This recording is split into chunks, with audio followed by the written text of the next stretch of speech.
¿Qué tal todos? Sean bienvenidos a su podcast de Reseteo. Hoy con el primer invitado de esta saga, donde vamos a estar platicando de talento boliviano, de talento nacional, de personas que tienen algo que decir y de seguro van a aportar algo para su vida o para lo que ustedes están intentando hacer.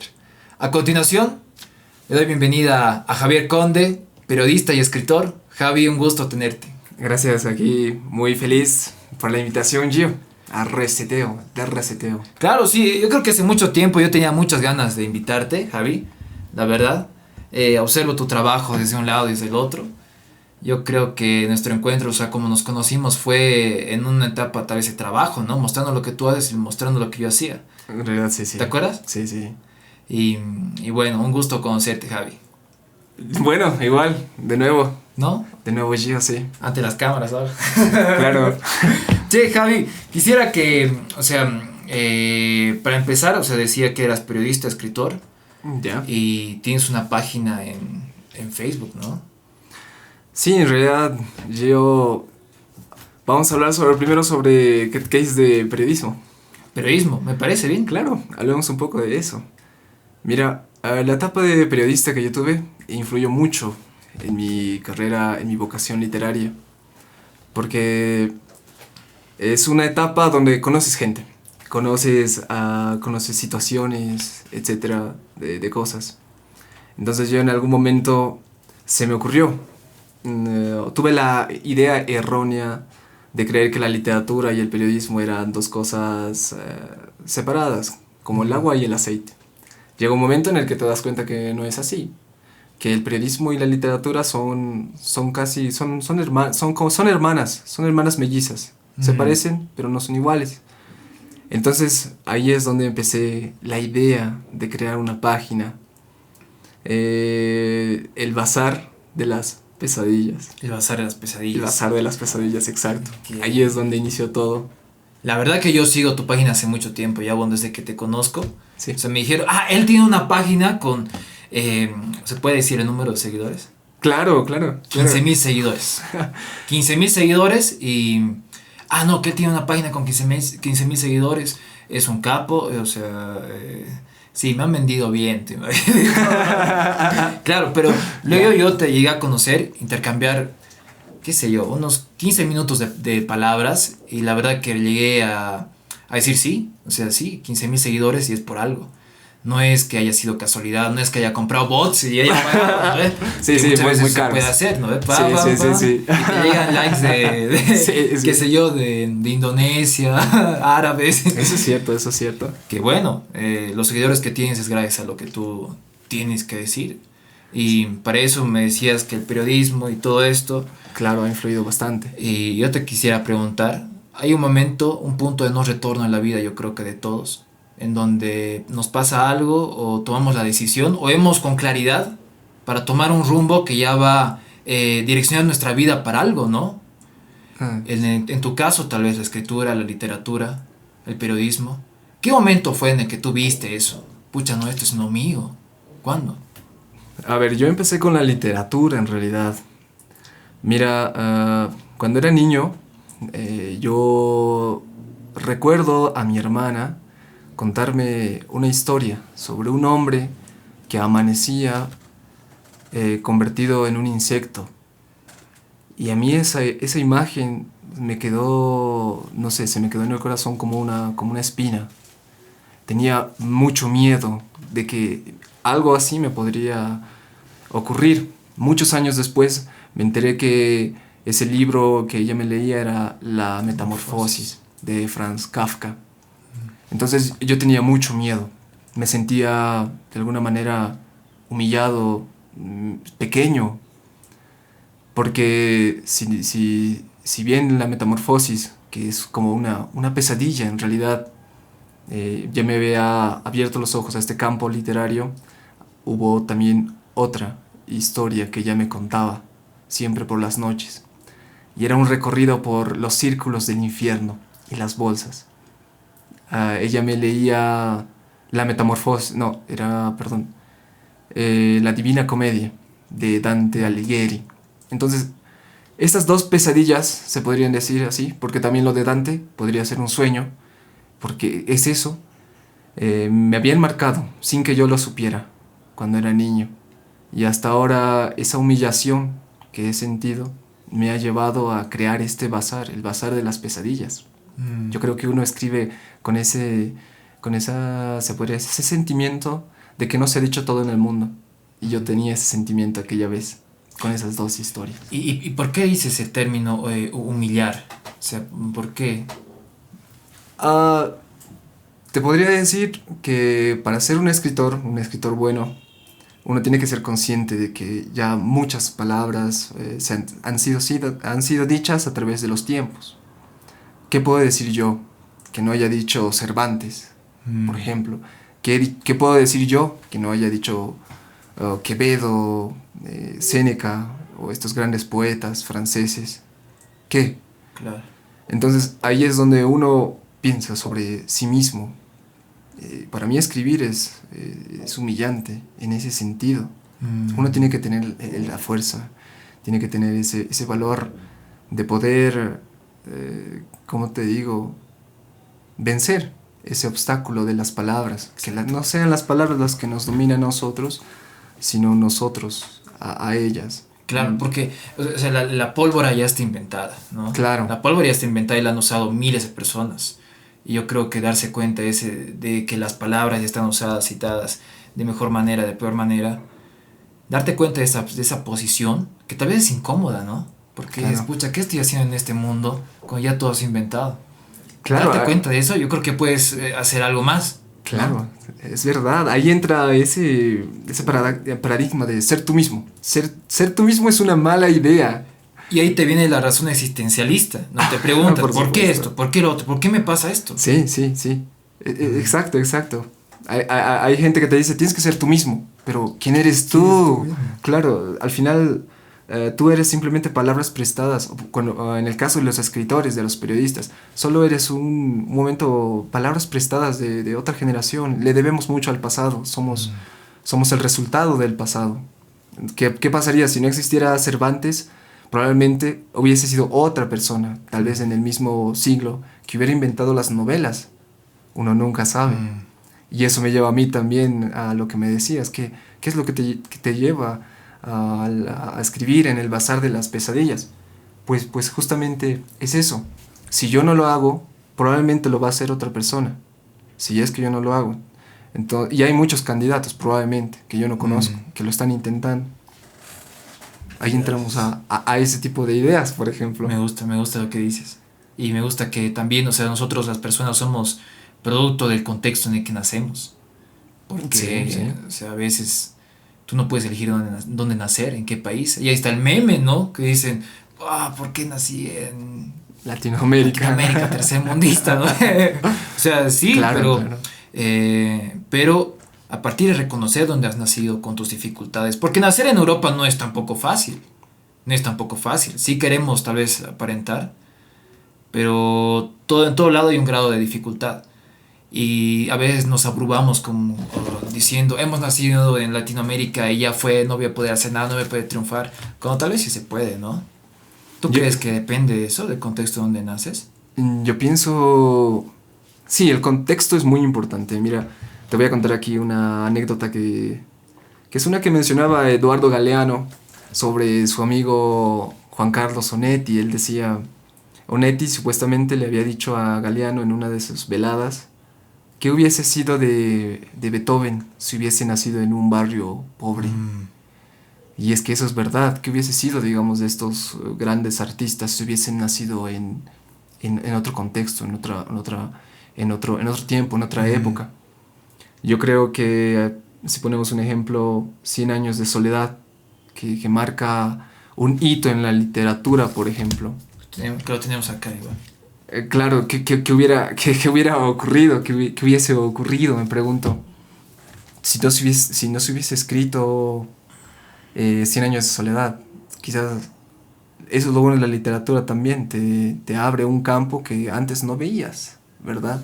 Hay algo que no veías y la literatura ha hecho eso, te ha hecho ver ese espacio vacío que hay en la existencia del ser humano. Y justamente eso, mira lo que decía Ernest Becker, que él proponía la negación de la muerte. ¿no? Que el ser humano busca negar la muerte. O sea, él se oponía a la idea de Freud, ¿no? De que el ser humano es un ser carnal, un animal racional o que raciona, pero que siempre está buscando reproducirse, ¿no? Satisfacer esa sensualidad. Y este Becker, ¿sabes qué decía? Decía, no, oye, Freud, no estás del todo correcto. Yo propongo esto. Y dice que el ser humano busca negar la muerte, porque la muerte es lo que uno desconoce y tal vez le tiene miedo a muchos, aunque no quieran aceptarlo. Y decía que hay tres caminos. Uno es la religión, que la religión te da ese sentido de tal vez vida eterna en un posterior, otra vida. La segunda es el amor, que cuando tú te enamoras, dices, no, yo voy a trascender a través de esta persona porque voy a reproducirme tal vez, ¿no? Voy a trascender en esa persona. Claro. ¿No? Y la tercera es el arte, negar la muerte a través del arte. Por ejemplo, Gabriel García Márquez ha trascendido y ha negado la muerte escribiendo Cien años de soledad. Porque unos dicen que es el mejor libro, otros dicen que no es el mejor libro, pero quieras o no, va a trascender. Y de aquí, pasen 50 años o 100, van a decir, ah, Cien años de soledad ha escrito Gabriel García Márquez. Sí, García Márquez, sí. ¿Qué opinas de eso? Respecto a la muerte, yo creo que William Faulkner, bien se ha dicho también que era maestro de Gabriel García Márquez. Él mencionaba que a la obra a la que le daban el premio Nobel, porque él es ganador del premio Nobel de literatura, él decía, no me están dando el premio a mí, a William Faulkner, sino a mi obra, a toda mi obra, porque esos son los libros que van a perdurar en el tiempo. Y fue inevitable. A William Faulkner quizás haya momentos de oscuridad donde ya nadie visualice sus obras, donde nadie los lee, pero llega cierto momento en el que estas lecturas resurgen como el ave fénix, y la gente, dependiendo de su época, empieza a sacarle nuevas enseñanzas. Y es que esa es la literatura en realidad, o cualquier arte, ya sea la pintura, ya sea, qué sé yo, cualquier tipo de artes plásticas.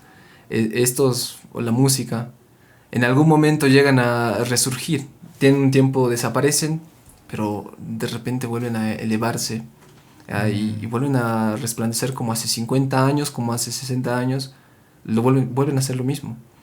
Y en el caso de la muerte, yo creo que de hecho la muerte es un potencial, es parte esencial de nuestro crecimiento. Al darnos cuenta que somos temporales, que tenemos un tiempo limitado, tratamos de hacerlo mejor. Ya lo decía Raymond Carver. Él decía, lo único que me voy a llevar de esta vida es lo mejor que haga. Y esas palabras a mí me quedan siempre presentes a la hora de escribir, a la hora de hacer algo. Porque es verdad, ¿qué es lo que te vas a llevar de esta vida? Es lo mejor que hagas. Claro, sí. Y aparte ni siquiera te lo llevas, sino qué es lo que dejas, ¿no?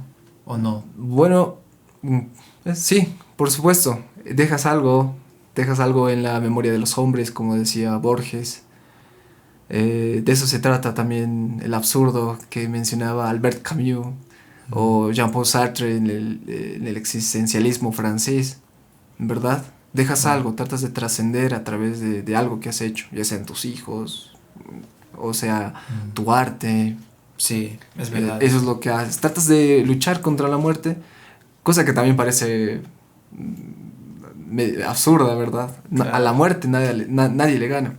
Hay momentos donde escucho a la gente que dice, voy a ganarle a la muerte. Pero ¿cómo lo vas a hacer? Sí. O sea, es una carrera que ya has perdido, ¿no? Cuando has nacido, porque cuando naces aceptas que vas a morir en algún momento, ¿no? O sea, no es que aceptes como que ya voy a morir, pero sí lo sabes. Claro, yo creo que ahí entra la curiosidad. Mira, hay gente que vive, pero al mismo tiempo con esa falta de curiosidad, que es como estar muerto, en vida. Porque ya no sabes qué hacer. ¿Cuáles son tus sueños? Les preguntas. Una gran casa, un auto, una esposa bonita, tener hijos. Y esa se vuelve una idea central, cuando en realidad pienso que hay otro tipo de reflexiones. Creo que hay que buscar ese tipo de reflexión para uno mismo. Es que nos gusta preguntarnos y respondernos el qué, ¿no? ¿Qué quiero? Pero nunca nos preguntamos el cómo, ¿no? Nos olvidamos de eso, el cómo. Y ese cómo generalmente el camino va a ser bien doloroso. No es que te va a caer, te va a caer del cielo, aunque a veces tal vez sí, si tu contexto te lo permite, que no está mal. Pero si tienes que lucharla cada día, levantarte a tal hora, o crear hábitos, que la lectura es un hábito, ¿no? Sí, Es sí. un buen hábito, que hay que construirlo. Los hábitos dicen que se construyen a partir de 30 días. Dice que 30 días tienes que leer, tienes que ponerte así bien estricto. Y si llegas a fallar uno de esos 30 días, boom, se acabó. Tienes que empezar de cero. ¿No? No, eso Tienes que es empezar de cero. muy horroroso. Y dice que Es muy ya horroroso. construyes, digamos, 30 días de hacer lo que estás intentando. Pasan esos 30 días, lo logras y dice que ya, a partir de ahí, tienes algo ganado. Llegas a fallar una vez y te puedes perdonar eso. Ya, está bien, que esto que el otro. Pero vuelves a fallar, otra vez desde el comienzo. Imagínate, o sea, un buen hábito es bien difícil de crearlo. Y los malos hábitos cada vez están ahí, al orden del día. Claro, El ver el celular es un hábito que puede ser peligroso y nocivo. claro. Pero eso es lo que por la quiere. facilidad. Exacto. Por la facilidad con la que podemos agarras el celular y ya te quedas pegado a él. Sin embargo, sí, es cuestión de disciplina. Es muy importante la disciplina. Pero al mismo tiempo no tiene que ser un castigo. Porque cuando se habla así, hay buenas intenciones. Cuando Sí. se habla así de la lectura, ya que estamos hablando de la literatura. Bien, se puede hacer cosas interesantes con la disciplina, pero si se va a convertir en un castigo para uno mismo, dudo que vaya a llegar a hacer algo bueno. No se supone contar los días para decir, estos 30 días he leído, y lo cuentes como una medalla que te has ganado. 30 días he leído sin parar, y a partir del día 31 ya has dejado de leer, solo has leído los 30 días por un hábito. No tiene que ser de esa manera. ¿Cómo tiene que ser? De hecho, yo pienso... ¿Cómo lo hiciste tú? A ver, para mí, ¿cómo llegó es una pregunta que me he hecho muchas veces. ¿Cómo llegó la literatura? Si bien te he contado lo que pasó con mi hermana y esas pesadillas que me contó, llegó un momento, una etapa en la que la literatura juvenil había hecho un boom. Bueno, para mí, yo le llamo un boom a la literatura juvenil. Estaban los Juegos del Hambre, Crepúsculo, este tipo de literatura que a un principio yo como adolescente que no leía absolutamente nada, no voy a venir aquí a mentir y decir, hey, yo a los 15 años, a los 13 años me había leído Fausto de Goethe, Claro. o no lo sé, etcétera, etcétera. No, yo empecé leyendo este tipo de literatura que eran pensamientos remasticados, reutilizados, que no aportaban demasiado. Bueno, ahora me doy cuenta, sé que hay gente que le gusta la literatura juvenil, que le gusta mucho este tipo de tramas sencillas, porque son tramas sencillas, que tratan de engancharte desde el principio a fin. Y lo chistoso de estas literatura juvenil era que te daban una respuesta. Entonces imagina, un jovencito de 18, de 19 años, leyendo este tipo de literatura, con una respuesta, entre comillas, una respuesta, trataba de aplicar esto en la vida real, cosa que no funcionaba, porque obviamente la literatura juvenil, ¿de dónde venía? De Estados Unidos. Y la realidad allá en Estados Unidos y en Latinoamérica es completamente distinta. Llegó un momento en mi vida donde conocí a William Golding con otra literatura, El Señor de las Moscas, era su libro. Ya. William Golding. Leí ese libro y me di cuenta que la literatura podía ser más que una trama sencilla, sino podía ser una trama bien pensada y al mismo tiempo que te dejaba escondido ciertos datos que tú tratabas de completarlos. Ya sea con tu recorrido en esta tierra de 18 años, de 25 años, de 35 años, 45 años. ¿Y a qué voy con esto? Que ese tipo de literaturas puedes disfrutarlas a cualquier edad. No hay una edad para no leer este tipo de literaturas, porque te andan enseñando constantemente. Ahí es donde yo me adentré en realidad a este mundo literario, con la literatura juvenil, luego con esta literatura sin darme cuenta. Pero entonces el gancho inmediato fue tal vez lo comercial, ¿no? Porque No. es más comercial una literatura juvenil que la otra. ¿Tú qué dices eso? sobre eso? Bueno, aquí tenemos... ¿Cuál se vende más? Sí, sí, sí. La literatura juvenil tiene una potencialidad en lo comercial, pero grande. O sea, no importa. Mira, te puedo describir ahorita una trama juvenil, pero así sencilla que te va a vender, que te va a gustar, que va a gustar. Y digamos, tenemos una protagonista, mujer, pongámoslo así, una mujer, que se enamora del chico malo de la escuela. Y ella era, en cambio, la chica muy aplicada, que le gustaba, qué sé yo, leer, le gustaba escribir, le gustaba el arte. Y en cambio el chico es todo lo contrario, es todo lo opuesto. Llega un momento, se conocen por algún tipo de accidente. Y Los libros chocándose y se claro, caen. claro. Y el otro hombre, y el hombre trata de despreciarlo. Claro. Y a la chica le dice qué le pasa. Y es que esta es una fórmula rehusada. Y sé que la mayoría de los libros utilizas esta fórmula. Yo leí la literatura juvenil como tratar de descubrir mi juventud. Por algo le dicen literatura juvenil.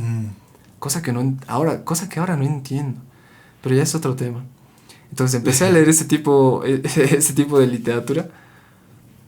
Se podría decir que sí, por gusto. Porque era sencillo. Pero es un buen gancho, ¿no? Sí. O sea, es un buen gancho, yo digo eso, porque, qué sé yo, si te dan un libro complicado al principio y no te va a llamar mucho la atención, ¿no? Es como que en el colegio hay la figura de que te dan Don Quijote, casi por ley, te dan Don Quijote. Y muchas veces el texto está en palabras que tú ni siquiera conoces, eres un chico, una chica de 12 años, 13 años, te dan Don Quijote y estás tratando de adivinar. Ya, quieres leer, pero sabes que si lees esto vas a tener que exponerlo y te van a dar una nota. No es porque tú quieres leer o porque te interesa, ¿no? ¿Y qué tal si ahí se pueden empezar a aplicar libros que tal vez son, como tú dices, literatura juvenil? ¿Tú crees que iría mejor? ¿Cómo iría eso? Depende, o sea, depende de qué tipo de literatura juvenil. Yo tuve mucha suerte. Yo tuve mucha suerte con la literatura juvenil porque creo que la literatura juvenil de alguna manera es algo que está ahí, pero se desvanece. Es un pequeño fuego, es una flama. Es una pequeña flama que rápidamente puede desvanecerse, porque termina siendo banal en ciertos aspectos. Ya no te llena, porque tú mismo vas creciendo, uno va creciendo, y cuando vas creciendo vas buscando otro tipo de cosas, ¿verdad? Y es mucho más fácil distraerse en Facebook que leyendo de nuevo la literatura juvenil. Cuando eres joven obviamente es como un amanecer, estás descubriendo algo. O sea, como en las películas, ¿no, Javi? Dicen que los primeros 15 segundos, minutos son los más importantes. Es el gancho para presentar la película, para que el espectador se interese en la película, lo que está viendo, y ya pues se engancha a ver. Le dices al espectador, oye, esta es la película tomada para engancharte. Y bueno, el espectador agarra y se queda sentado a ver todas las 2 horas que restan, ¿no? Y tal vez por este lado de mostrarles a los muchachos la literatura juvenil, como esos primeros 15 minutos de una película, para que digan, leer es esto, es interesante. Pero leer te permite tal vez imaginarte, porque a ver, tú lees, la protagonista, te pueden describir la protagonista, pero todos van a interpretarla y se la van a imaginar de una diferente forma, ¿no? Algo va a cambiar. Entonces, la literatura juvenil, como esos 15 minutos principales, para que luego ya metas más herramientas, metas otro tipo de lectura y crecer, hacer un acompañamiento, ¿no? No dejarlos solos. Como decirle, toma este libro, ¿te gustó? Bueno, ve qué haces. ¿Qué dices? ¿Funcionaría o me estoy yendo por otro lado? Ahí también depende. ¿Por qué? Mira, te digo, ¿por qué trato de ser... trato de reflexionar con lo que estás tratando de decir? Y es que es posible que la literatura juvenil podría ser una puerta de entrada. Exacto. Para el mundo literario. Pero también tiene su contra, que podría ser que es demasiado fácil. Nos han enseñado, a nuestra generación, pienso que nos han enseñado a que las cosas deben ser fáciles. Todo tiene que ser fácil. La literatura tiene que ser fácil. El arte tiene que ser fácil. Sin ir lejos, el arte de ahora, el arte conceptual de ahora, se trata de eso. Agarras una cinta adhesiva, tu plátano y lo pegas a la pared. Y eso, ¿quién no puede hacerlo? Lo hacen todos, ¿verdad? ¿Y cuál es el contraste de todo esto? Pues está obviamente el arte bien pensado. Hay gente que escribe un poema al año y hay gente que escribe poemas todos los días. Eso es lo que pasa, por ejemplo, con el Bazar de las Pesadillas. Hay otra página muy similar a la mía que hace cuentos y les pone siempre un giro al final. Un giro. Y la gente está acostumbrada a ese giro. Cosa que tratan de que el Bazar de las Pesadillas se parezca al otro. Sí, tenga esa misma fórmula. Y si hay algún tipo de comentarios que recibo, es ese. ¿Por qué no es así? ¿Por qué no hay el giro al final? Claro. Al final, el Bazar de las Pesadillas puede sonar a un sueño, pero en realidad lo que yo utilizo son hechos periodísticos que han ocurrido. Leo en el periódico alguna noticia que me ha dejado tocado y trato de escribir eso en el Bazar de las Pesadillas. O sea, en realidad no son solo pesadillas, sino al mismo tiempo son situaciones reales que ocurren. Estamos entrando a un lindo terreno, yo creo. Te cuento que, o sea, leí muchos de tus cuentos antes de la entrevista. No la entrevista, de la plática, ¿no? Claro, sí, porque es mejor, ¿no? Porque luego te vuelves siendo una repetidora de lo que están las preguntas ahí formuladas. Exacto. Y no es nada natural. Pero, o sea, leyendo, y yo digo, o sea, me gusta cómo agarras ese sentimiento del ser humano, ¿no? Sentimiento de incertidumbre, de no saber lo que va a pasar. O tal vez de los peligros, que a veces uno puede sentarse ahí, ver a otra persona y saber que está en peligro, porque creo que muchas veces el mayor peligro del ser humano es el mismo ser humano, ¿no? Claro. Me gusta cómo muestras esas situaciones. Y ¿cómo es que tú escribes, Javi? Es como que te llega la inspiración, dices, uy, no, hoy día me siento inspirado, o ves algo y escribes ese rato. O es que ya tienes algo planificado, como que en la semana tengo que escribir algo por lo menos. ¿Cómo es que funciona esto, Javi? Bien, primero, ¿cómo nace estas ideas? Justamente respondiéndote a lo anterior, las cosas se estaban haciendo muy fáciles. Nuestra generación estaba creyendo que las cosas eran muy fáciles. Entonces yo quería dar una contrapropuesta a eso. Uh-huh. Quería hacer entonces microcuentos más complicados. Ya. No decir que son, no lo sé, bien intensos, no sé. Eso ya me lo dirá el lector, ¿verdad? Cómo lo habrá sentido, etcétera, etcétera. Pero mi propuesta es esa. No hacer algo sencillo, sino algo que te dé que pensar, algo que puedas leer 1, 2, 3, 4 veces hasta entender de qué se trata esto, del mundo en el que estás viviendo, literalmente. Mucha gente no le gusta la temática que yo manejo y es exactamente por eso, por lo fuerte, porque no pueden creer que el ser humano puede hacer este tipo de cosas. Es que yo creo que lo que incomoda es que se ven reflejados ahí algunas situaciones que vos mismo puedes hacer o que cometes. Exacto, la literatura, bien está dicho, es el espejo de nosotros mismos. El arte en general y la literatura en específico es nuestro espejo. Nos estamos reflejando en él, nos miramos tanto hacia adelante como para hacia atrás. Estamos viendo nuestros fracasos, nuestros triunfos, y la vida nunca no se convierte en lo que la mayoría cree que podría convertirse, en un final feliz. He escuchado gente, por ejemplo aquí una anécdota, había un hombre que estaba a punto de morir y sus últimas palabras que dijo fue no quiero morirme todavía, no quiero morirme todavía. Y miraba al horizonte. 2 días después ese hombre se murió.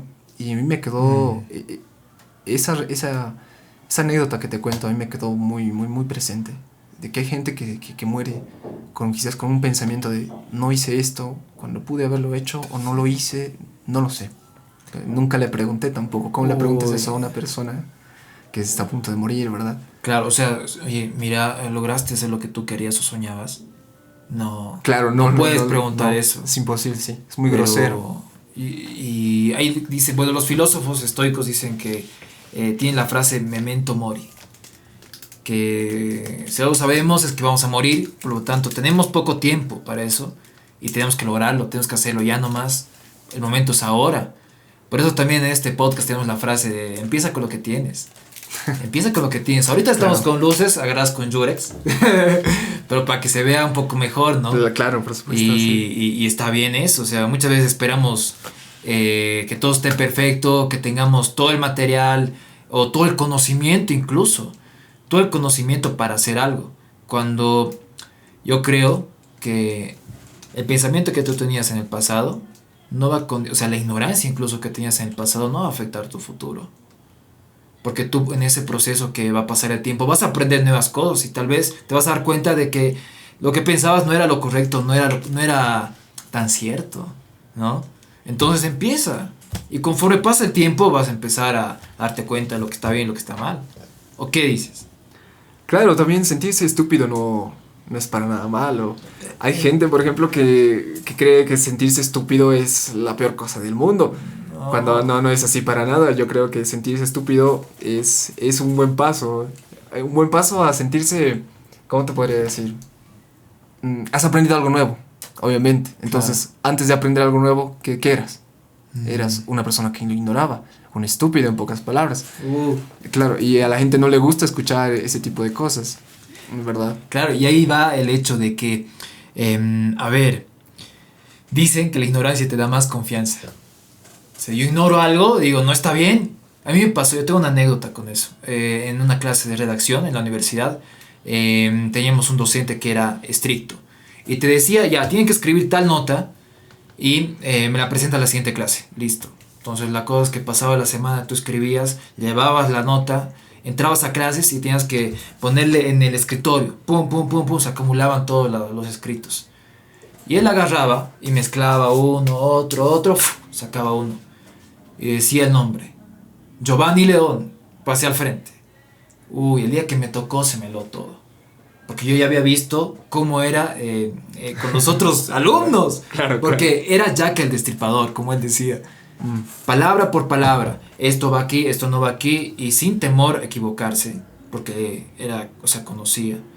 Palabra que estaba mal, la tachaba. Pum, pum, esto va aquí, está mal, está bien. O sea, era tan directo que yo creo que al decirnos está mal, pucha, hemos llegado a mejorar. Y a mí me pasó lo siguiente, que yo salí con todo el temor a escribir mi nota en la pizarra, en grande, para que todos los 45, no era más, qué sé yo, es la UNSA, so eran 80, casi 100 alumnos a escribir, pam, pam, mi nota. Y empecé a defender. Obviamente tuve errores, pero hubo uno que me marcó de por vida y yo me voy a acordar siempre. Y me dice, ¿qué dice aquí? Subastecer. ¿Qué significa eso? No sé, cuando falta algo, llevar algo que falta, ¿no? Y que esté abastecido. Ya. ¿Estás seguro? Sí, obviamente estoy seguro. Ya. Sí o no, chicos. Y eso yo me acuerdo. O no, chicos. Y no me respondieron muchos. Algunos sí me dijeron. Claro. Algunos me dijeron sí. Sí. Y agarra él me dice, esta palabra no existe. Subastecer no existe en el diccionario, no existe en ningún lado. Pero Javi, yo estaba consciente de que esa palabra existía. Y la palabra era abastecer, no era subastecer. Entonces, la ignorancia mía me dio tanta confianza de decir que esa palabra sí existía. Entonces, cuando más sabes, cuanto más comprendes el mundo y muchas cosas más, al final llegas al pensamiento de que yo solo sé que nada sé. Porque hay tanto conocimiento, hay tanto por descubrir, que dices, ya conozco tanto, pero no es todo. No es suficiente. No es suficiente. Nunca es suficiente, ¿no? Sí, jamás es suficiente. Qué bonita anécdota. La Sí. de subastecer. Ahora ya no ahora escribo abastecer. Y es que uno aprende de eso. Exactamente, tú te debiste sentir ese momento como Un bicho raro, como De dice nuevo. la canción de Creep de Radiohead. Claro, de nuevo ahí está de nuevo la palabra con la que iniciamos el podcast. Se sentiste humillado. ¿Qué tratas de hacer cuando te sientes humillado? Mejorar. Mejorar. Obviamente eso es lo que tratas de hacer. Y yo creo que ahí está la respuesta de cómo nace el pasar de las pesadillas. O sea, la humillación que yo había sentido de pequeño con estas pesadillas que me ha contado mi hermana, a mí y a todos mis primos. Hemos regresado de la pausa. Hemos regresado de la pausa, Javi. Una pausa técnica. Se estaba cayendo la luz. Se nos caía la luz. El Jurex estaba sufriendo. Ya. Pero bueno, estamos hablando de la ignorancia a veces te da mucha seguridad. Y esa ignorancia te puede hacer meter la pata, quedar humillado Y a partir de la humillación, ¿qué pasa? Claro, a partir de la humillación uno trata de mejorar los aspectos en los que uno se siente, se puede decir, débil, donde flaquea. Eso es lo que ocurrió conmigo en el caso del bazar de las pesadillas. Yo me sentía muy humillado con esto de las pesadillas que me contaba mi hermana. Entonces yo intenté hacer lo mismo. Al principio, el bazar de las pesadillas era una página donde escribía pensamientos románticos. No sé si te habrás dado cuenta de eso. Sí. Pues hacía eso. Y era algo que hacía toda la gente. O sea, en ese tiempo, por lo menos, te estoy hablando del 2012. 2012, sí. Pasaron 2 años y el año 2014, después de tanta falsedad, porque para mí eso era falso, completamente falso, no era yo en ningún sentido, traté de experimentar. Ahí es donde salió el Bazar de las Pesadillas con el primer cuento y a la gente empezaba a gustarle. A la gente, si algo le gusta mucho a la gente, es justamente eso, es el terror. Creo que le gusta mucho, mucho el terror. Y yo empecé con esas historias de terror que a la gente le gustaba. Y mucha gente venía y me corregía ciertos aspectos. Y es que es inevitable. Uno diría, pero mira, grandes autores no los corregían. ¿Y cómo lo sabes? ¿Cómo sabes que nunca corrigieron qué sé yo, a Dante, digamos? El momento de inspiración, algunos le llaman, ¿verdad? Cosa que yo la siento que no existe, la inspiración no existe, todo es trabajo. Llegó un momento y yo me aventuré. Me lancé de una a la piscina donde no había nadie al parecer en ese momento. 2, 3 personas estaban ahí. Yo me lancé a esa piscina. A la gente empezó a gustarle y yo también empezaba a disfrutarlo. Llegó cierto momento en el que ya no... Traté de evolucionar mi propia literatura. Y es que también ahí está el reflejo de cómo yo iba avanzando en mis lecturas. Una lectura juvenil, luego una lectura un poquito más profunda, y hasta llegar a lo que soy ahora. Con eso de... Y quieras o no, todas las personas que me iban corrigiendo, me iban dando alternativas de cómo podría ser, se convirtió para mí en un vicio. Porque la verdad, yo me siento humillado con cada cosa que escribo. Siento que no es como cómo te puedes comparar contra García Márquez, digamos, contra Julio Cortázar o contra otros grandes de otros países. ¿Cómo lo haces? Y yo creo que ahí justamente cobra significado lo que dices, porque el Gabo, no nació siendo el Gabo. Al Gabo lo han tenido que corregir un montón de veces, o ha tenido que pasar 1000 cosas para que llegue a ser el Gabo, ¿no? Claro. Sí, claro. y, en ese camino está precisamente eso, pues, ¿no? Uno pretende ser perfecto, pero no, con el tiempo vas acercándote a eso. Y yo creo que nunca llegas a ser perfecto, ¿no? El problema está en las redes sociales. Mira, imagínate que Gabriel García Márquez hubiese escrito su primer cuento y lo hubiese compartido en Facebook. Uy, qué buena situación. A ver. Imagínate qué hubiera ocurrido. Ahora la gente obviamente le diría, pero mira, esto está mal. Y alguna vez un amigo me dijo, ¿qué es lo que vende ahora? Cuando tú te compras un libro, ¿qué es lo primero que ves? Portada. Ves las críticas en Amazon, También. digamos en Amazon, que es una tienda virtual. Buscas el libro que te gusta, ¿qué es lo primero que ves? La reseña que hacen las personas. O sea, ya no ves el libro tanto en sí, sino ves la reseña y te dicen, no, este libro no me gustó, este libro sí me gustó, y eso te influye de alguna manera. Yo obviamente estaba en desacuerdo, pero es verdad, para mí obviamente estoy en desacuerdo con esa idea, no debería ser así. O sea, no por el hecho de que a mí me guste algo, te tiene que gustar necesariamente a ti o tiene que gustarle a alguien. No, cada uno tiene que ir buscando lo que le gusta. Es que las reseñas se han convertido en la nueva portada.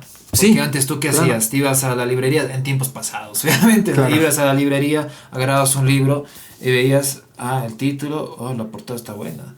Y te dabas la vuelta para ver la sinopsis, ya está bien, lo llevo, ¿no? Pero ahora los comentarios, las críticas, las reseñas han vuelto a la nueva portada. Sí. ¿Y por qué? O sea, ¿qué derecho tienes tú para juzgar o decirle que está bien o está mal? No sé. A ver. Ahí entramos ¿Qué? al terreno delicado. Yo creo que cualquier Porque el persona... arte es subjetivo, ¿no? Claro. Y lo que te gusta a Claro. mí, tal vez a vos no te gusta. Claro, yo conozco muchas personas que ahora mismo se dedican no necesariamente a escribir, pero sí a compartir las cosas que ellos crean. Y no, de 10 comentarios buenos que les hacen, solo uno negativo, ese uno negativo Ese termina termina, sí. afectándolos. Sí, les ha terminado afectando mucho, incluso tratando de dejarlo. Mm. Lo han dejado. Uno diría, quizás no es lo tuyo, por eso lo dejaste. Puede Pero, ser, uy, puede ser, puede ser. es que ese comentario puede ser que más te sirva a veces. Claro, se supone que tiene que ser como... Te tiene que alentar, pero como te he dicho, nosotros, nuestra generación no está preparada para ese tipo de cambios. Nos gustan las cosas fáciles, como una relación de pareja. Ahora mismo, si quieres buscar una novia o quieres buscar un novio, buscas algo que sea entretenido, algo que sea fácil, una persona con la que, no sé, te sientas atraída. ¿Te gusta el mismo tipo de música que a mí? Genial, Claro. somos almas gemelas. Mm. Y te has olvidado quizás de otros aspectos en su vida. Ya no tratas de indagar en lo que esa persona realmente le interesa. O lo Tratas de... que es. Claro, claro, si te gusta el chico malo de la universidad, bueno, ya estás con él, pero cuando el momento en el que te aburres, se Uy. acabó eso. Y no te aburres por culpa de esa persona, para nada. Si no es porque tú no le has dado la suficiente atención, te has quedado con la primera imagen, con lo primero que has visto, no has intentado indagar un poco más, no has intentado preguntarle un poco más, y es que las Claro. relaciones ahora son difíciles. Lo mismo con la literatura.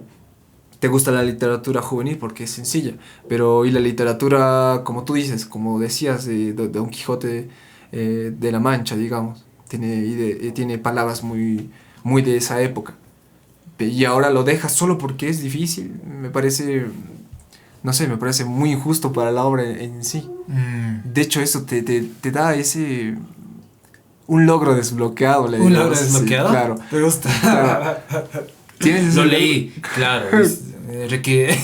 Claro, Claro, en el currículum leí Don Quijote de la Mancha. claro, Cosa seria. claro, y es que, y hablando de esa obra, claro, cada uno inventa su historia. Tú inventas tu historia, yo invento mi historia. Cada persona tiene derecho a inventar su historia. No tenemos que seguir ceñidos a lo que la gente quiere que nosotros hagamos. Esos amigos, por ejemplo, hacen eso todo el tiempo con los comentarios malos. Mm. Imagínate si hubiese pasado eso con García Márquez.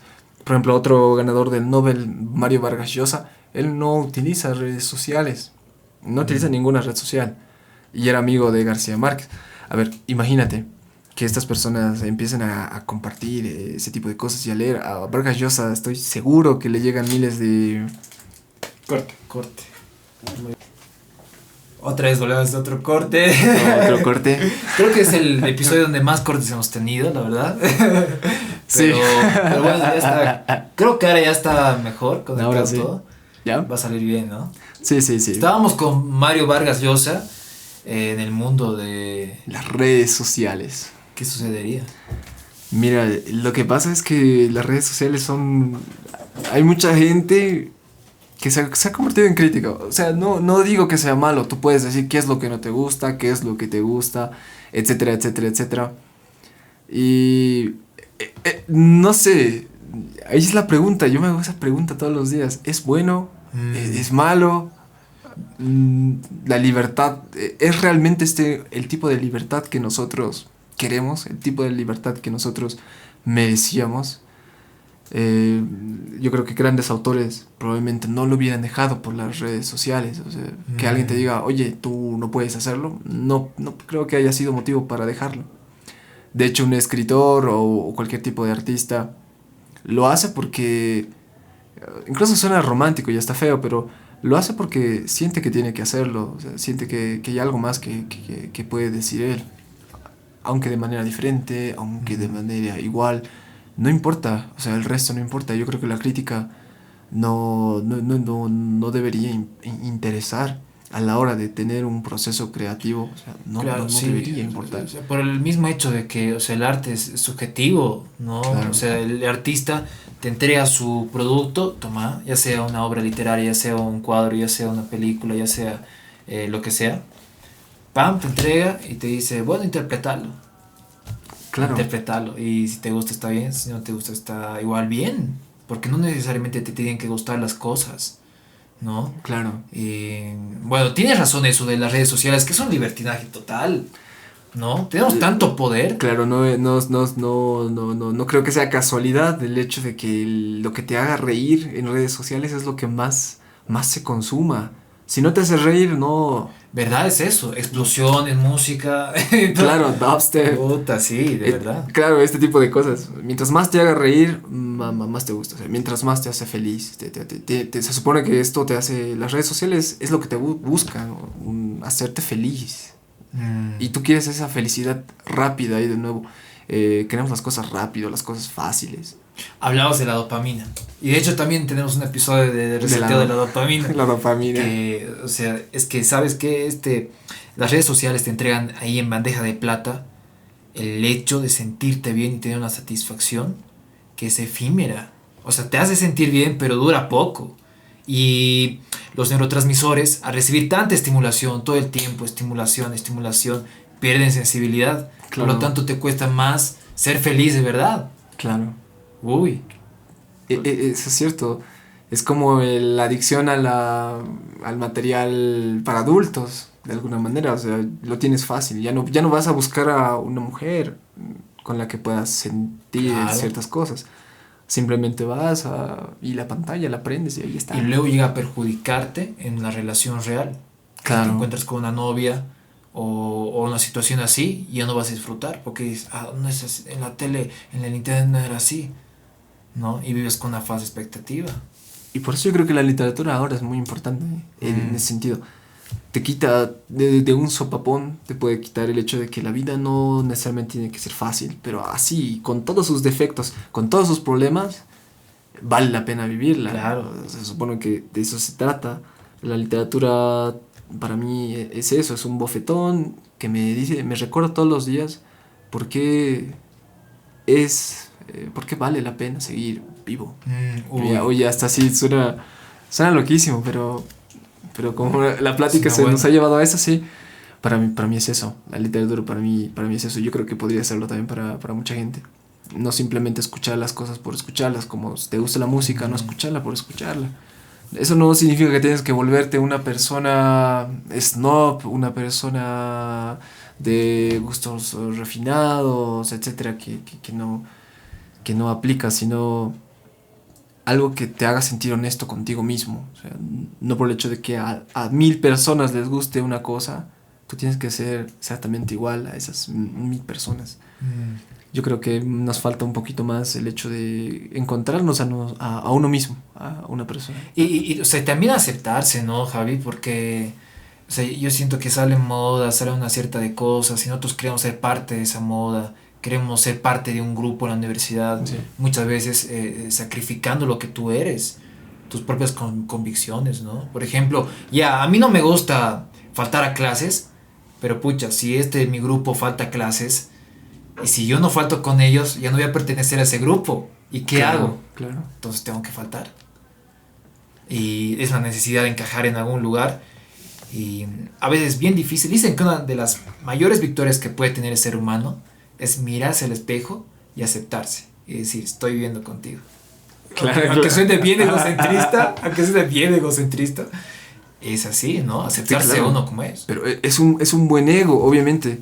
Pero no simplemente es aceptarse como, yo me acepto como una persona que le gusta comer papas fritas y ver televisión todos los días en el sofá. O sea, no ese tipo de ego, Claro, sino el porque, ego de... porque se puede malinterpretar eso, ¿no? Claro. Es que yo soy así y yo no voy a cambiar nunca más, no voy a mejorar. Se ha malinterpretado, de hecho. Ahora se ha malinterpretado. Y por eso ahora la gente quiere que uno haga las cosas que ellos quieren que hagan. En el bazar, por ejemplo, ahí la gente, eso es lo que quiere que yo le dé a las historias giros sorprendentes. Quiero el giro, Javier, ¿dónde está Javier? Exacto. Claro. Eso te lo piden, te lo están gritando ahí en la oreja. Pero no se supone que tienes que sucumbir a eso, sino hacer realmente lo que, por un inicio, lo que yo quería era eso.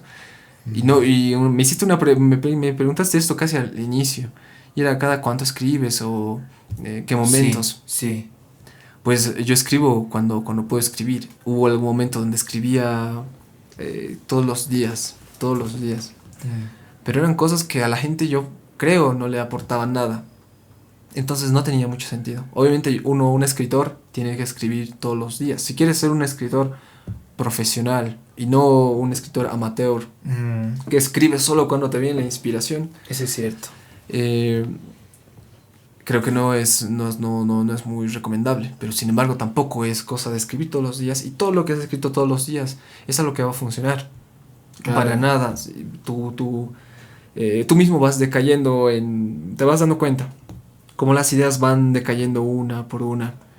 Yo tuve esa sensación con el bazar y dejé de hacerlo porque sentí que ya no ayudaba a la gente. Más al contrario, ya les estaba dando lo que ellos querían. Mm. Y cuando les das algo que ellos quieren, o algo que a la gente le gusta demasiado, no haces más que fomentar a la hipocresía, a la ignorancia inclusive. Y eso es lo que yo no quiero. Uy. No quiero llegar a eso. Eso está pesado. Y aparte, o sea, la gente se acostumbra a que tú les des eso. Y cuando Claro. tratas de darles otro contenido tal vez más elaborado, con más fondo que forma, ya no te van a aceptar de la misma forma. Valga la redundancia. Pasa. Por ejemplo, los últimos ¿No? cuentos que yo publiqué no eran de mi autoría, eran de Bertolt Brecht. Quería hacer una Sí. prueba sobre Bertolt Brecht. Y es gracioso, pero el índice de personas que empezaban a leerlo era mínima. Era mínima. Más les gustaba, supongo, los otros temas. Y es que también el formato no era especial, pero no era especialmente de terror, pero yo sentía que era mi deber compartirlo. O sea, si llegas a un grupo de gente, un buen Sí. tanto de gente, yo creo que ahí sientes una responsabilidad. Hay 15.000 personas viéndote, leyéndote, porque si lo leen, quizás no reaccionan o no comentan, pero están Pero lo leyendo. leen. Sí, ahí uno ve que los están leyendo. Uno se pone a pensar, entonces hay una responsabilidad sobre mí. Tengo que hablar algo que por lo menos enriquezca a la otra persona. Ahí llega la empatía. O sea, te alcanzas a ti mismo para ser más empático con la otra persona. Yo me mejoro cada día leyendo y escribiendo cosas para mí, porque son para mí, después de todo, me hacen feliz a mí y las comparto. En el hecho de que a la gente encuentre, encuentre algo productivo en eso, o Mm. sea, algo que le cambie la forma de Claro. pensar, la forma de mirar las cosas. No necesariamente tiene que ser porque un padre es un asesino, es algo desesperanzador, para nada. Yo creo que más al contrario es algo que te llega a hacer reflexionar. Es que a veces yo creo que la realidad se confunde con negativismo. O sea, que tú dices algo que sí va a pasar, y te dicen, ah, no, que es un negativo, que tú tienes que ser más bien positivo, tienes que pensar y tener fe que todo va a salir bien y esto que el otro. Pero, o sea, yo soy realista y eso no me quita que yo, o sea, tenga fe de que sí pueda cambiar y pueda pasar algo bueno. Solo que sí tengo conciencia de que puede pasar lo peor. Y está buenísimo eso, ¿no? Porque a partir de Sí, eso se puede mejorar. sí, de hecho ahí está de nuevo eso, los malos, los amigos buenos y malos a la vez. ¿A qué me refiero con eso? Eso es cuando tú te sientes triste, te sientes mal, sientes que has hecho algo mal. Vas siempre con tu mejor amigo y tu mejor Mm. amigo te das cuenta, si es que es tu mejor amigo, te dice cosas como, ánimo, tú puedes, adelante, no ves las cosas mal. Cuando en realidad ese amigo lo único que está haciendo es dar, Decirte lo que tú quieres escuchar. claro, un mensaje de motivación. Es como un tipo de libro de autoayuda. Los libros de autoayuda son exactamente, son eso. Uy. A ver, Donald Trump saca su libro de cómo ser millonario. Libro ayuda, la verdad un tema aparte, Javi, que me gustaría hablarlo. Promesas gigantescas Claro, en libros, o sea, que te que, vienen wow. ahí. Y claro, ahora el mundo de los influencers también es lo que hacen. Te venden promesas y uno cree en esas promesas y al final te das cuenta que no eres capaz de conseguirlo porque las condiciones no se te dan. Mm. Lo mismo pasa en esos temas cercanos de los amigos. Un amigo al final solo te da un mensaje de autosuperación, ¿cómo se podría decir? No se trata de ayudarte. Y él cree que lo está haciendo bien, cuando en realidad no. Lo más recomendable siempre es alejarse de esas cosas que te suben el autoestima, porque es eso lo que acabas de hablar de la dopamina. Simplemente la dopamina en ese momento te baja y tú te sientes bien. Sí, voy a poder mañana. Es que Mañana pasa será cosa. eso, ¿no? ¿Por qué? Y O cuando sea, se va, vuelven los puta, pensamientos negativos. Yo ¿no creo ve? que sí, yo creo que es bueno alejarse de este tipo de situaciones. Y es que en eso nos hemos convertido. En eso se ha convertido nuestra literatura, nuestro arte, en algo que te da placer para ese instante, en algo que no te deja pensar las cosas mucho, porque incluso el periodismo ha caído en eso. Te manda una noticia y abajo está otra noticia y abajo está otra noticia. No te dejan descansar, no te dejan descansar. El cerebro en realidad está Mm, bombardeado en este momento de información. Y lo que leemos en realidad, ¿qué se exacto. convierte? ¿En qué se convierte? En una nebulosa. Ya no sabes distinguir qué de qué. Y yo lo hablo por experiencia, porque me ha ocurrido. Me ha ocurrido que en algún momento me siento confundido con las cosas que estoy viendo, que están Mm, pasando. Ya no, incluso los mismos padres, la misma gente adulta te dice, y es que tienes que hacerlo ahora, o sea, es ahora, a los 25 años tienes que haber conseguido tu primera casa, ya tienes que tener tu primer auto, tu primer casado, trabajo. dice, casado, Claro, tienes que estar casado. casado. Cosa que me parece realmente absurda y lo único que hace es Sí. llenarte de depresión, ¿verdad? Claro, porque dices, pucha, falta un mes para que cumple 25 y qué he hecho con mi vida. Ah, Sí, yo me encuentro. cuando un amigo que es psicólogo, yo creo que él sacó de otro que conoce más, en verdad, o un psicólogo tal vez más experimentado, pero este mi amigo me dice, tranquilo, Gio, estás en tu tren, estás en tu vagón, estás yendo a tu velocidad. Que el otro haya conseguido algo mucho más antes no significa que tú seas un gil o un vago, significa que se le ha dado. Pero eso no quiere decir que tú estés tranquilo y no hagas nada para que sí lo puedas conseguir. Así que tranquilo, Gio, me dijo. Y eso me dio paz. Claro, lo que a tu amigo le llegó a los 18 puede que a ti te llegue a los 30. Y no necesariamente lo mismo, porque si aspiras a lo mismo que la otra persona, nunca lo vas a tener. O sea, es imposible que se repitan las mismas situaciones, ¿verdad? Mm. Sino tratar de seguir las cosas a su rumbo, como tú dices, a la velocidad de tu tren. Yo creo que las cosas tienen que ir así. Y esforzándote, digamos, en tu tren, en tu velocidad. Claro, y con la lectura tiene que ocurrir Porque, exactamente lo mismo. y volviendo a lo que tú decías con esto de tú escribes con necesariamente, tú crees que tienes que escribirlo, ¿no? No es que te has puesto, ya, la semana voy a escribir una vez, lunes, miércoles y viernes, ya se acabó.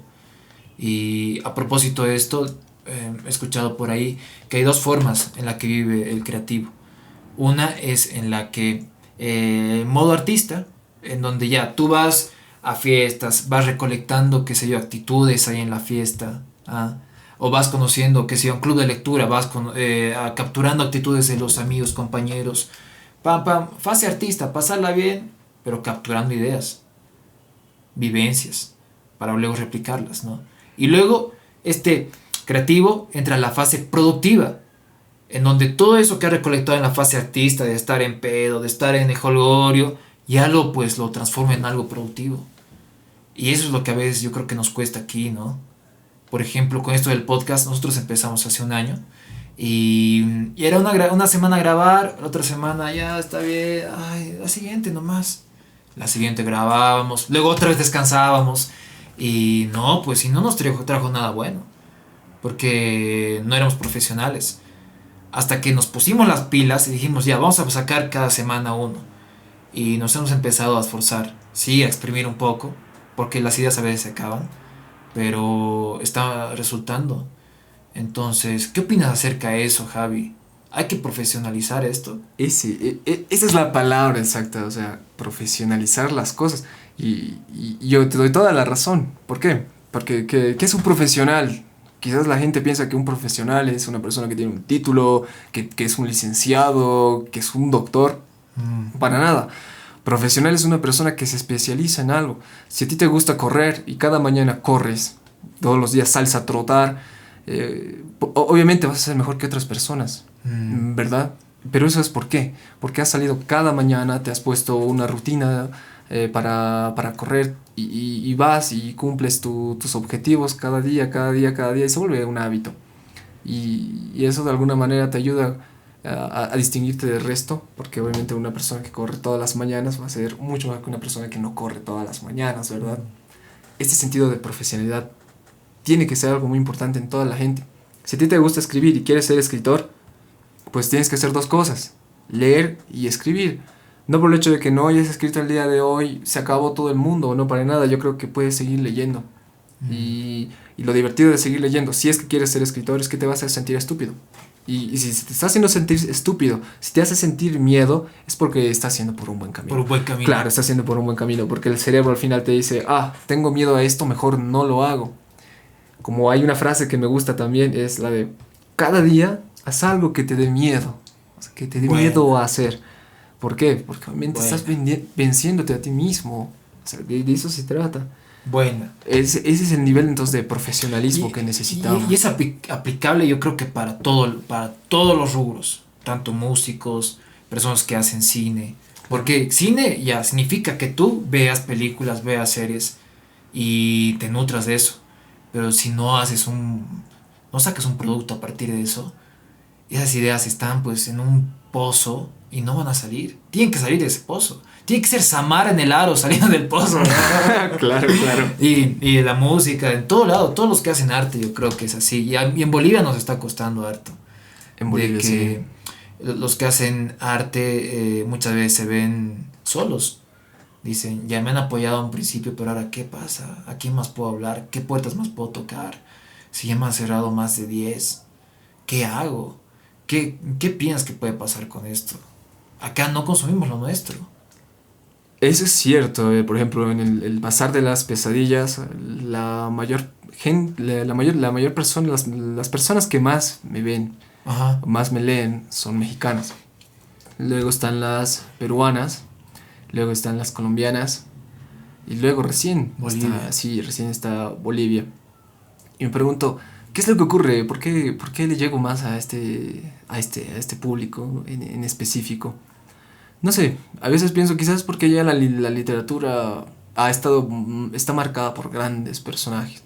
México, sin ir lejos, tuvo a Carlos Fuentes, actualmente tiene a Villoro, a Juan Villoro, a Poniatowska, a Elena Poniatowska, o sea, grandes personajes en literatura. A Octavio Paz, ganador del Premio Nobel. Colombia tiene a Gabriel García Márquez. He olvidado el nombre del autor, pero escribió La Vorágine. Perú tiene a Mario Vargas Llosa, tiene a Julio Ramón Ribeiro, y al poeta que también no he olvidado su nombre. ¿Y acá a quién tenemos? Claro, aquí en Bolivia, esa es la pregunta. ¿A quién tenemos? La literatura en Bolivia actualmente se ve muy política. Yo la veo así. Tal vez no sea una opinión muy popular, pero yo veo que la literatura es muy política. Y es que es innegable, hemos sido políticos desde el inicio de los tiempos. Bolivia es un país que vive de la política en realidad, más que otros países que se han dedicado a hacer otro tipo de cosas. No dudo que hayan artistas en este momento que tratan de cambiar la contra, pero la mayoría ahora, los libros que he tenido la oportunidad de leer, llegan a ser como, ¿qué te digo? Políticos. Se siente esa carga política o esa carga de crítica, de cómo fue antes, de cómo es ahora, de la lucha de clases, etcétera, etcétera. Ya no se enfoca tanto como en los libros antiguos de buscar el sentido del ser humano en la tierra, sino más al contrario, tratamos de explicarnos por qué la política nos ha puesto tantas barreras. El padre de alguien seguramente debe estar soñando en este momento que su hijo sea político, que se una a cualquier bando político, o sea, sin importar ciegamente con lo que pasó lo que pasó antes del 2019, entre el 2019 también. ¿Qué es lo que ocurrió? ¿Qué es lo que vimos? Esas cosas te hacen reflexionar cómo la política se ha vuelto tan importante en tanto que ha ido contaminando ¿cómo se podría decir? La mente artística de nuestros artistas. O sea, queremos hablar de eso. Y lo chistoso es que esto no llega a trascender, porque la política es meramente nuestra.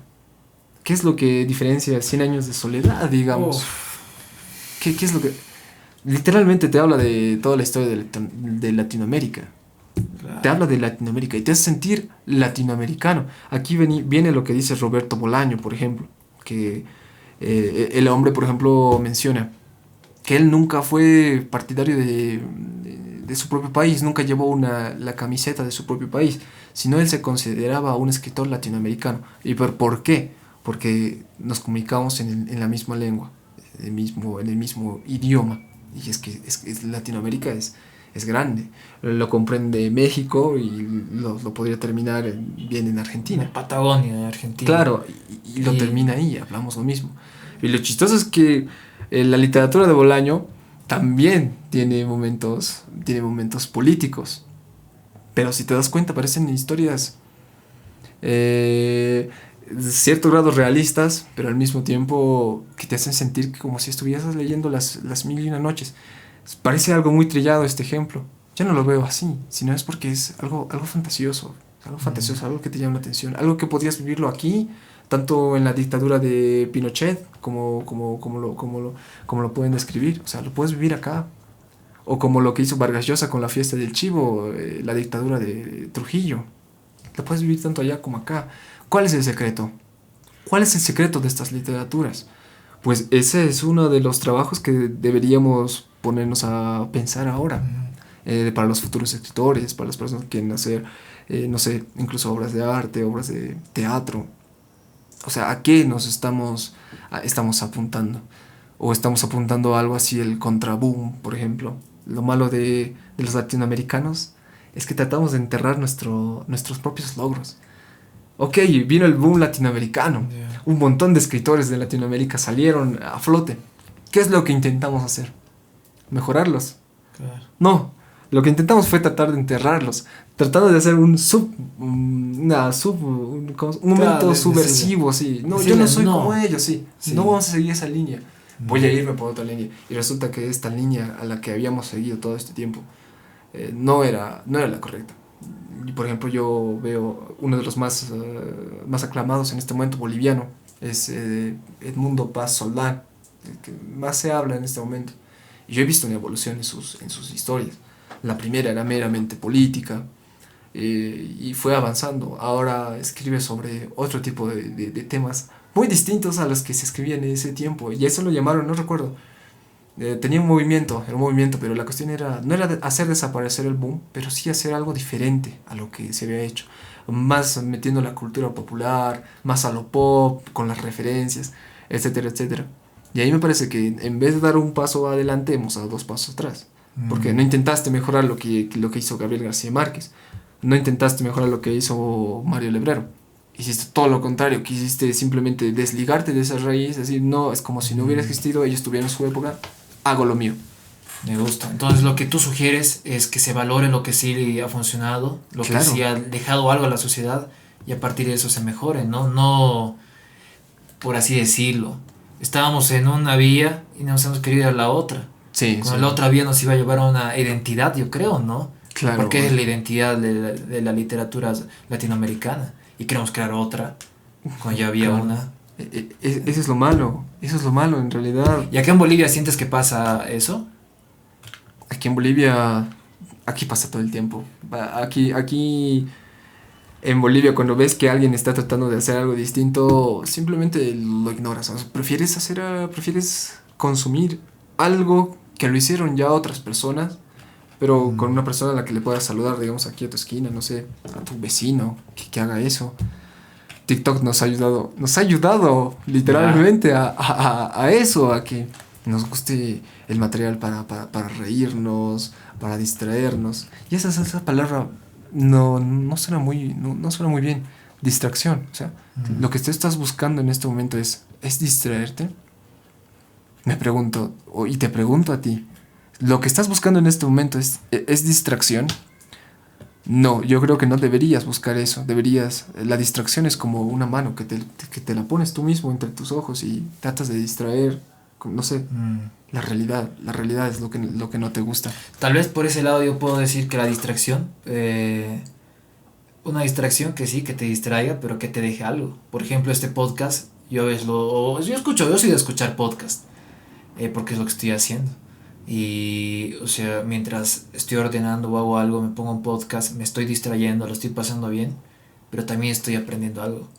Entonces, yo creo que ahí se fusionan dos cosas que tal vez son bien opuestas, pero dan un resultado que sí te puede ayudar, que sí te puede edificar en algún sentido, ¿no? Claro. El TikTok, por ejemplo, hay páginas que, no es que esté defendiendo a TikTok, pero sí hay páginas, bueno, por ejemplo, de filosofía, o de tips de diseño, o de tips de fotografía, que ya te distrae, pero te deja alguito, si tú quieres, ¿no? Porque una cosa es que tú consumas eso, ya, no pases. Lo que yo hago a veces es anotarme. Escucho algo que es tan inmediato todo, porque son 30 segundos, un minuto, y es información bien sintética, bien superficial, pero que luego eso superficial tal vez te puede ayudar a buscar algo más concreto, ¿no?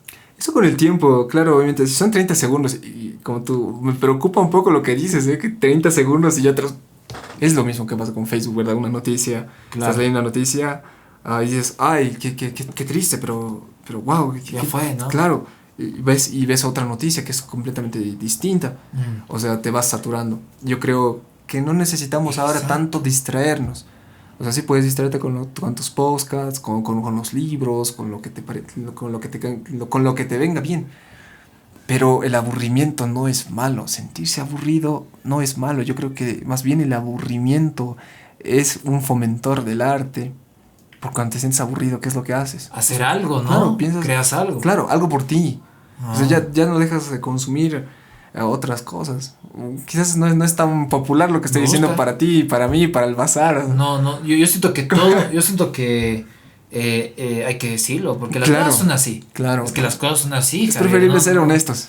Claro, no vas a decir que yo ahorita estoy haciendo algo porque quiero educar, quiero hacer esto, no. Claro. O sea, yo también estoy buscando crecer, hacer un espacio en esto. ¿Para qué falsear la realidad? Quiero conocer personas que como tú pueda extraer cosas interesantísimas y poder sacar un producto luego. Entonces está buenísimo esto.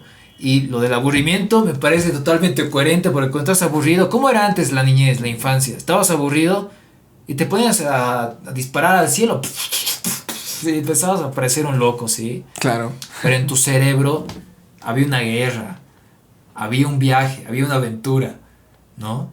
Y eso es lo que yo me acuerdo de la niñez mía, de andar corriendo por un lado gritando y ¿qué te pasa, loco? Y que me digan. Claro, ¿por qué no? Y yo irme a un costadito a donde no me vean y seguir con eso, porque estaba aburrido. Pero ya creaba algo. Ahora que somos mayores, ya no, tal vez disparamos al cielo, pero podemos hacer algo más, ¿no? Claro. Se puede hacer algo. Claro, y todo eso con el aburrimiento. O sea, así que está aburrido. Me gusta. No es malo. Y no es a malo. partir de esa palabra que puede sonar fea, antipopular, antipopulista, que es el aburrimiento, aburrido, sacamos algo concreto. Claro, bueno. Eres una persona aburrida. El bazar es una cosa aburrida. No lo sé. Capaz hay algo bueno ahí. Claro, también. Ves ese aburrimiento. Exacto. Y tú que estás aburrido en casa también puedes hacer algo, ¿no? Otro percance. Ahora sí. 3, 2, 1. Bueno, hemos tenido otro corte. Otro corte. Ya no estaba planificado. Ya no. Pero bueno, la verdad que hemos llegado a una conclusión bien interesante. Y Javier, gracias por estar aquí con nosotros. Yo creo que a la gente que te ha escuchado va a pensar otra vez en la vida, va a reformular ideas. Y yo lo estoy haciendo. Y bueno, quedas invitado para una segunda ocasión. Gracias por la invitación, por haberme escuchado hoy. Espero que sea un podcast divertido, entretenido y sobre todo enriquecedor. Así es. Eso es lo que tiene que ser. Gracias, Gio. Bueno, nos vemos. Será hasta la próxima. Hasta la próxima.